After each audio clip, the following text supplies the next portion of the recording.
All right, welcome back to the Quarantine Diaries. We are in part 2 with JH. And when part 1 wrapped up, we were talking about the forced slowdown and the rhythms that kind of this season is bringing upon us. So JH, feel free to keep talking and keep rolling with your thoughts of forced slowdown, because I think truly, as I look at this, we've lived in such a busy culture. And you students, of all the places I've lived, students everywhere are busy, but I feel like our Mount Pleasant Mm-hmm. the busiest students I've ever met in my entire life. And I do think you're right. This season of forced slowdown is powerful, but that also leads to some other issues that pop up potentially. But the forced slowdown can be super beneficial. So keep sharing with us Right. your thoughts on the beneficial So, part of the slowdown. right. So, like I was saying, it obviously is important to have things that you like to do and that you genuinely like to do them. But this is making us uh, think about what we like to do versus what we do because someone else wants us to do it. Yeah. Um, which is the short of it, Yeah. really. And I would agree with you. I've met people because of band and because of scouts and stuff. I've met people from around the country and really around the world.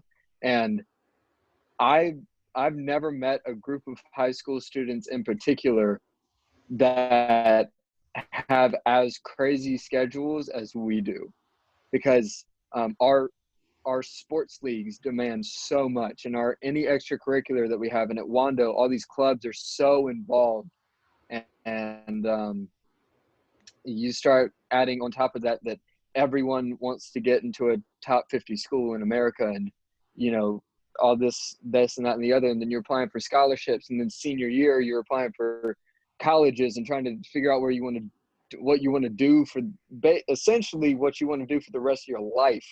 And so it turns into this huge thing, and you kind of forget why you're doing it all, which is, in my view, why this is going to end up being better for us in the long run. Though right now it's kind of like, oh my God, I've been stuck in my house for 2 months. Yeah. Let me out of here. How was it for you to adjust the first couple of weeks to going from, because I know you were busy, from go, go, go to the forced slowdown? How hard was it? How's the adjustment been? So I honestly was probably one of the busiest people that I knew. I had something to do every single night that was extracurricular. Um, so whether it was like Monday night, I had a band rehearsal until 6, and then at 7, I had a scout meeting from 7 to 8:30, and then Tuesday I had a band rehearsal until 8:30, and then Wednesday night I had the church youth group, and then Thursday I had rehearsal for something, and then Friday it was work, and then Saturday work, Sunday church all day. So my schedule was absolutely insane. So when we found out on I think it was Friday 13th was that last day. On that Monday, when I woke up, because I was still on my same sleep schedule, when I woke up at 6:15, 6:30 or whatever it was, and I was like, oh, I'm not going to be up for the next 18 hours. Yeah. I'm not going to have 18 hours worth of work to do today. And so honestly, it was kind of scary, because I'm one of those people that likes having something to do all the time. And the idea of my schedule being totally ripped away and totally like shredded down to just the bare bones of whatever it was going to be, I didn't know what I was going to do, which made me nervous because I don't like sitting. So for the first couple of days, it was just a lot of me figuring out what to do with my time. And then after that, it is so nice, but yeah, Yeah. so not that hard, really. So what have you missed the most despite the slowdown? And outside of the obvious of seeing friends and people, like what have you missed the most in this season? Food. Food?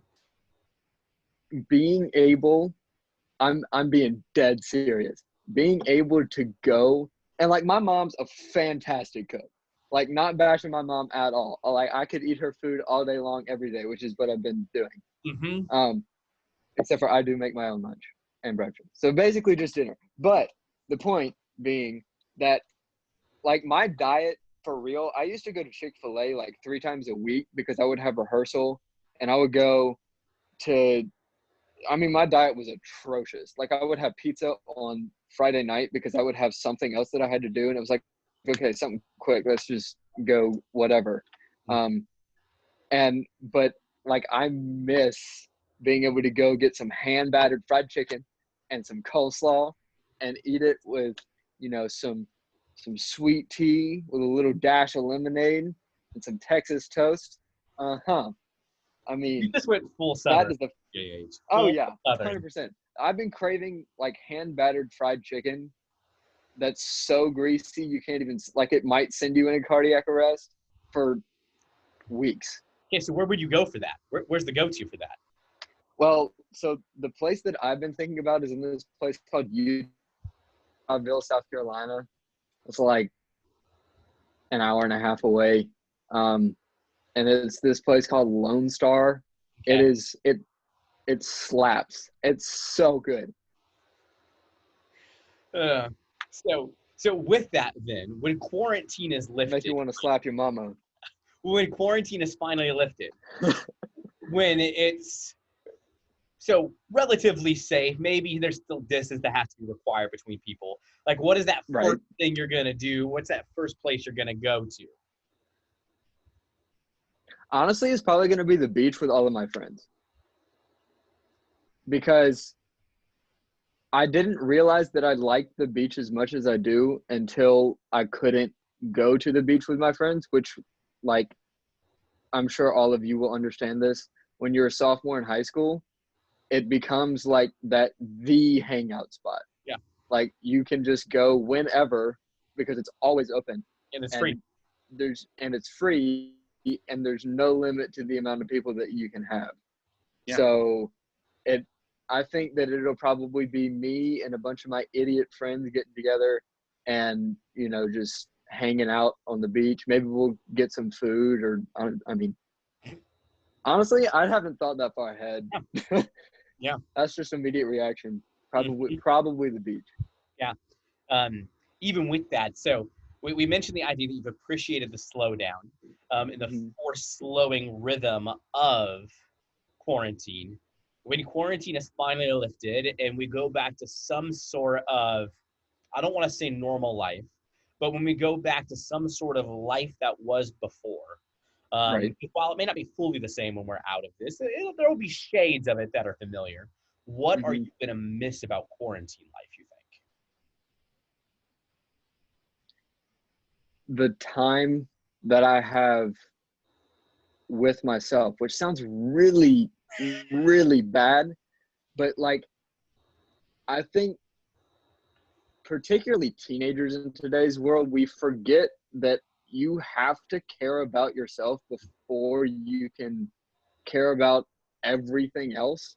Yeah. And if you don't think about yourself and really ask, okay, what do I need for me? And like sometimes literally it's, hey, I'm going to go make a glass of chocolate milk because why not?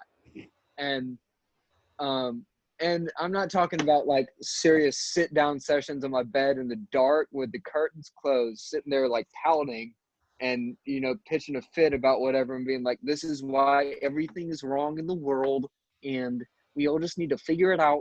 And no, I'm talking about like making sure that you know yourself and know how you work. And that's been big because you can't, like I said, you can't pour into anything or give anything back to other people unless you know not only what you're made of, but what you can give. Yeah. Yeah. You can't pour tea out of an empty pitcher. Nope. So with that, you were kind of talking about it a bit, but what do you think the last month or so that how what's the right way to say this? What have you been learning about? You just mentioned yourself. What have you been learning about Mhm. God in the midst of all of this? Like, what has God been teaching you in the midst of all this? He's a really awesome dude.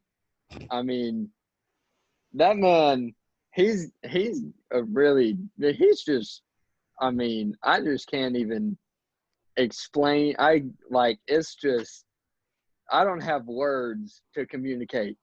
Um, no, but in all seriousness, I've in the extra time, I've found myself praying a lot more. I read my Bible more, and it's a lot of not even so much learning more about God because my relationship is already pretty strong. It's just been learning to trust more and knowing that, hey, whatever happens, you got it. Yeah. Just kind of not along for the ride because you have to be like active. You can't just be passive all the time. But in a figurative sense, just lead me where you want me Yeah. to go and let me do what you need me to do. Yeah, I feel like trust in the season is a huge theme from talking to people. Mm-hmm. Never had an opportunity to trust this much with, I mean, you can always die in a car accident. Your loved one can always get cancer. I mean, there's always something that may happen. We're always one text message away from our life changing. But now we have for sure, something we cannot control in our life on the constant. Right, and you don't think about every day when you get in the car that, hey, I mean, today an 18-wheeler could run a stoplight and T-bone me and I could be dead, and literally 5 minutes from now, Yep. from right now, I could be dead. Yep. Because we do it all the time. But this is so, strange and never. Humanity has never gone through anything like this before. I mean, like there's been the Black Plague and there's been Spanish flu and all those other crazy diseases, but it's never been a worldwide, unified lockdown Yeah. of all 7.6 billion people Yep. at the same time. Yeah. It's Oil prices are literally negative. So that's never happened either. And I don't know what to do about that. Just stockpile oil next to your toilet paper and you'll be good to go. Yeah. I'm going to go walk up to BP and start taking barrels of oil and sell them back to them in like 3 days when they figure themselves out. Pay for your college that way. Oh, yeah. Yeah. 100%. So we've got about 90 seconds left. And one of the things that I so appreciate from talking to you and knowing you is just how level-headed you are, how confident you are, how God is like working in you and confident you are in what God is doing. But what I also know is as a senior, as we talk about the world changing in ways we've never seen before, your final months of high school have been ripped out from underneath of you practically. You may not have a physical graduation depending on how that goes. So how have you been handling the loss of your final moments in high school? And literally, we probably have about 90 seconds or so to dive into this. But like just in a snapshot, how has that process been? So if I'm being dead honest, I had the worst case of senioritis like ever of all time. I was ready to leave in probably the first week of August. I mean, like I was already like, okay, get me out of here. So, and I had also kind of known that it was coming. So I'd kind of, premeditatively thought about it, but it was still kind of rough because they didn't tell us until after that Friday. So I didn't get to say goodbye to anyone at all. It was probably the last time that I'll ever walk on that campus as a student rather than a visitor. And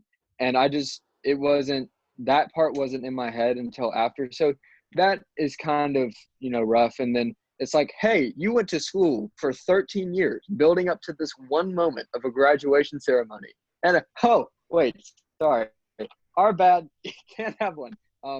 But I honestly am not even sad about that either because it's a 5-hour ceremony that I don't have time for. So, but a lot of it's been supporting my friends through it because they're real torn up. So just trying to help them and make sure that they know that, hey, it's not the end of the world. I mean, well, in a sense, it's not the end of the world as we know it. So there's a lot of that. It didn't really faze me that much. Yeah, nope, and that's perfect. Those are the perfect final thoughts, JH. Thank you for being a part of our quarantine diaries. And be on the lookout Anytime. for more of our own students sharing their experience from quarantine. Miss you, my friend.